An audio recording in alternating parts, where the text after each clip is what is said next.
Emmanuel Berco, vous-même, vous avez un oncle éducateur hein, Oui. qui fait le même métier que Benoît Magimel. Lui-même était très lié, je crois, à un jeune délinquant et en association avec une femme, juge pour enfants, donc Catherine Deneuve. Vous auriez pu mettre inspiré par des faits réels. C'est la grande mode maintenant. Vous avez vu tous les films qui sortent, il y a inspiré par des faits réels.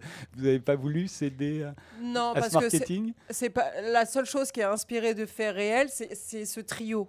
C'est ça qui m'a accroché quand il m'a parlé de ce trio qui avait autour de ce gamin délinquant qu'il a suivi pareil pendant très longtemps et une juge proche de la retraite. C'est ce trio-là qui m'a intéressé. Après, tout est fiction dans le film, tout est inventé sur le parcours, la famille de Maloney. Je me suis inspirée de rien du tout. Mais vous rendiez visite à votre oncle quand vous étiez jeune. Et je me suis demandé si cette jeune fille dont la mère travaille dans un Oui. centre d'éducation fermée où se retrouve Maloney et qui tombe amoureuse de Maloney, est-ce que ça n'aurait pas pu être vous? Si, bien sûr, parce que ce souvenir que j'ai et qui date d'il y a vraiment très longtemps, parce que j'avais 8 ans, et j'ai passé une journée avec mon oncle qui faisait un camp avec des jeunes délinquants sur la plage. Et moi, petite fille éduquée d'un milieu aisé, j'ai vraiment eu un choc.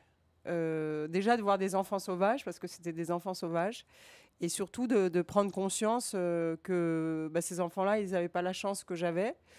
Et j'ai eu aussi une fascination pour leur liberté, pour leur rébellion, pour leur incivilité. Tout ça, évidemment, je trouvais ça très, très séduisant.